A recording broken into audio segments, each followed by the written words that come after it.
ঈসা আলাইহিস সালাম দাজ্জালকে মারার পরে আরেকটা প্রজাতি বের হবে, এর নাম ইয়াজুজ আর মাজুজ। নাম শুনেছেন?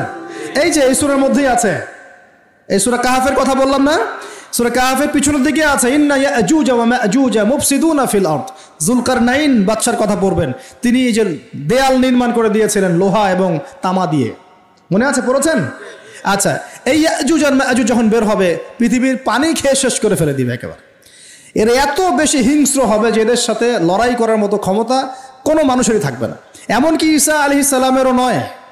ঈসা আলাইহিস সালাম তুর পাহাড়ে চলে যাবেন মুসলিমদেরকে নিয়ে, তুর পাহাড়ের ভিতরে মুসলিমরা সেখানে লুকিয়ে থাকবে, পৃথিবীর মেসাকার অবস্থা হয়ে যাবে, পৃথিবীর পানি খেয়ে শেষ করে ফেলে দিবে, একদম হিংস্র প্রজাতি।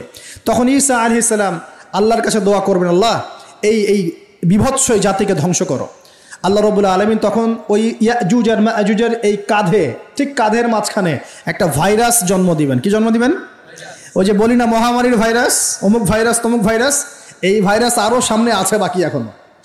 ওই ভাইরাসে, ওই পোকায়, ওই ব্যাকটেরিয়া বা যেটাই হোক আল্লাহ পাক যাই দিবেন, এতে করে ইয়াজুজ আর মাজুজের পুরো প্রজাতি ধপ ধপ ধপ করে মারা যাবে। মানে এটা ছোঁয়াচে রোগ হবে। কি রোগ হবে?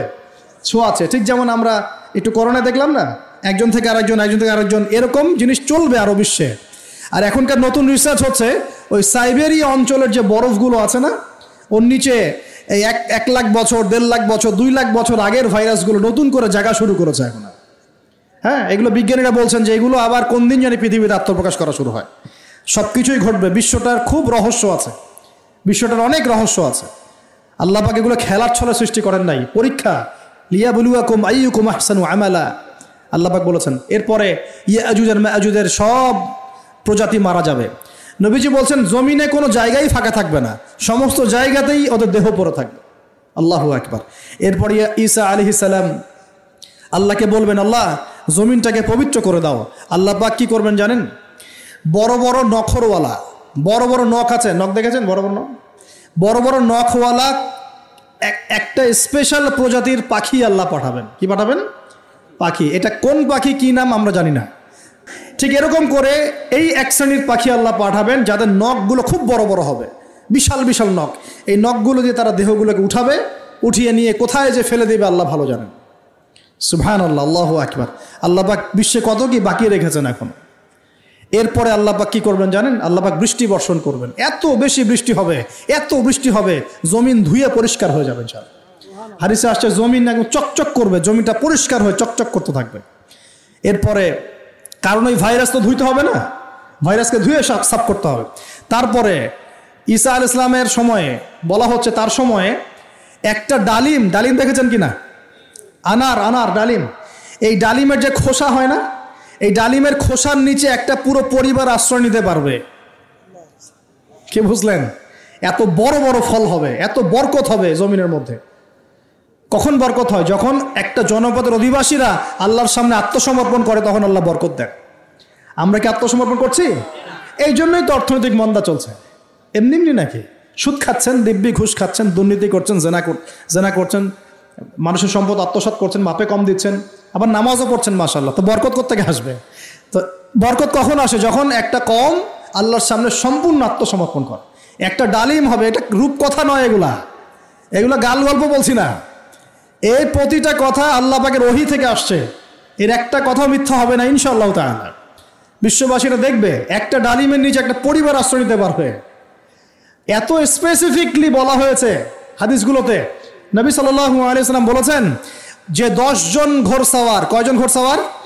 10 জন ঘোড়সওয়ার বের হবে ইমাম মাহদির সময়, যারা খোঁজ নিতে যাবে যে দেখি দাজ্জাল বের হয়েছে কিনা। ঘোড়ায় করে খোঁজ নিতে যাবে, দেখি দাজ্জাল বের হয়েছে কিনা। ওই 10, নবীজি বলছেন আমি ওই 10 জনের নামও জানি, ওদের বাবার নামও জানি। সুবহানাল্লাহ। এত স্পেসিফিক জ্ঞান দেওয়া হয়েছে আল্লাহর পক্ষ থেকে নবী সাল্লাল্লাহু আলাইহি ওয়াসাল্লামকে। তার হাদিস থেকে বলছি যে ডালিমের নিচে পরিবার আশ্রয় নিতে পারবে। তো অনেকে হয়তো হাসবে, কি বলে একটু উল্টা পাল্টা কথা, তাই না? নাস্তিকরা মনে করতে পারে যে হাসবে, আর হাহারি এক দিয়ে রেখে দেবে। এখন মানুষ ফেসবুকের মতো চিন্তা করে, ফেসবুকের মতো হাসে, ফেসবুকের মতো কাঁদে। মানুষ এখন রোবটিক হয়ে গেছে। ঠিক আছে, আচ্ছা। তো এরপর কি? এরপরে বরকতের এই সময়টা শেষ হয়ে যাবে কখন? যখন মানুষ আবার সেই জেনা, পাপ, শিরিক, কুফর এগুলোতে লিপ্ত হবে। আল্লাহ রাসূল বলছেন এমন একটা মানুষও বাকি থাকবে না, একটা মানুষও না যে খালি লা ইলাহা ইল্লাল্লাহ কালিমাটা পড়তে জানে, এমন একটা মানুষও বাকি থাকবে না। বলেন নাউজুবিল্লাহ। ওরা হবে এই পৃথিবীর সবচেয়ে নিকৃষ্ট মানুষ, ওদের চেয়ে নিকৃষ্ট কোনো মানুষ এই পৃথিবীতে হবে না। এখনও কি এরকম সময় আসে নাই? এখন কি লা ইলাহা ইল্লাল্লাহ আছে না? আছে, হ্যাঁ, হয়তো তার পূর্ণাঙ্গ প্রয়োগটা নাই, কিন্তু কালিমা তো আছে কি না?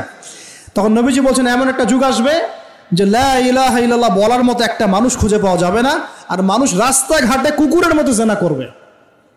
রাস্তাঘাটে কুকুর যেমন সঙ্গম করে না রাস্তাঘাটে, ওই রকম করে মানুষ রাস্তাঘাটে জেনা করবে। ওই সময়ে আল্লাহ রাব্বুল আলামিন পশ্চিম দিক থেকে সূর্য উঠাবেন। কোন দিক থেকে? সূর্য সত্যি সত্যি পশ্চিম দিকে উঠবে। পৃথিবী একদিকে ঘুরছে না এখন, কে জানে আল্লাহ পাক পৃথিবীর ঘূর্ণন থামিয়ে উল্টা দিকে ঘোরাতে পারেন না? অবশ্যই পারেন। আল্লাহ পাকের জন্য এটা খালি বলা, কুন ফায়াকুন, হও হয়ে যাও, ব্যাস। আমি কয়েকদিন আগে রিপোর্ট দেখেছি, পৃথিবীর নিচে কিন্তু আগুনের স্তর আছে, জানেন তো? পৃথিবীর নিচে আগ্নেয়গিরিগুলো আছে। পৃথিবীর ভিতরেও একটা ঘূর্ণন হয়, সেই ঘূর্ণনের দিক পরিবর্তন হচ্ছে দিন দিন, এমনটা রিপোর্ট এসেছে। দেখেন, আপনি ইন্টারনেট ঘাটাঘাটি করেন, দেখেন। আর অনেকে রিপোর্ট করছে যে পৃথিবী আগে যে গতিতে ঘুরতো, এখন পৃথিবীর ঘূর্ণন গতি একটু বেড়ে গেছে। দেখেন রিপোর্ট, দেখেন। ঘূর্ণন গতি বেড়ে যাওয়ার মানে হচ্ছে টাইম দ্রুত পাস করবে। আর শেষ জামানার হাদিস এটাও আছে যে সময় দ্রুত পাস করবে, আছে না? এটা হাদিস আসছে। তো প্রিয় ভাইরা, এই সময়ে মানুষ খারাপ হওয়া শুরু করার পরে এমন খারাপ হবে, আল্লাহর নাম নেওয়ার মতো কোনো মানুষ থাকবে না, আল্লাহ আল্লাহ বলার মতো কোনো মানুষ থাকবে না। তখন পশ্চিম দিক থেকে সূর্য উঠবে। কিভাবে কিয়ামত হবে? নবীজি বলছেন একজন ব্যক্তি পানি খাওয়ার জন্যে পাত্রটাকে মুখের সামনে নিবে, পানি গিলতে পারবে না, কিয়ামত হয়ে যাবে। নাউযুবিল্লাহ। ইযা ওয়াকাআতিল ওয়াকিআ লাইসা লিওয়াকাআতিহা কাযিবা আল কারিআতু মাল কারিআ ওয়া মা আদরাকা মাল কারিআ, আছে না? আম্মা ইয়াতাসাআলুন আনিন নাবাইল আযীম। কত সূরা আছে কিয়ামত সংক্রান্ত, পড়ে দেখেন। ইযা যুলজিলাতিল আরদু জিলজালাহা ওয়া আখরাজাতিল আরদু আসকালাহা ইযা শামসু কুবিরাত ওয়া ইযা নুজুমু কাদারাত। এই সূরাগুলো পড়ে দেখেন।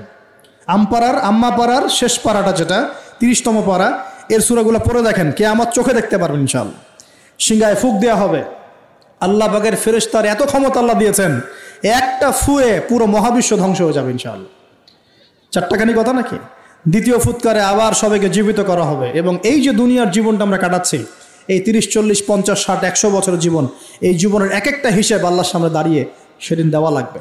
অতএব এই দুনিয়ার জীবনটাতে প্রস্তুতি গ্রহণ করি, 5 ওয়াক্ত নামাজ পড়ি, যাকাত দেই, কালিমা বোঝার চেষ্টা করি, আল্লাহ তাওহীদ শিখি, জানি, বুঝি, নবীর সুন্নত অনুযায়ী আমল করি, হালাল খাই, পরিবার গড়ি, মানুষকে সৎ কাজের দাওয়াত দেই, অসৎ কাজে নিষেধ করি, ইসলামকে আল্লাহর জমিনে প্রতিষ্ঠা করার চেষ্টা করি। আল্লাহ পাক যা দিয়েছেন, জানমাল, সময়, শ্রম, আল্লাহ পাক যা দিয়েছেন, ক্ষমতা, প্রতিপত্তি, সম্পদ, এগুলোকে আল্লাহর দ্বীনের জন্য ব্যয় করি। ইনশাআল্লাহ দুনিয়া সফল হব।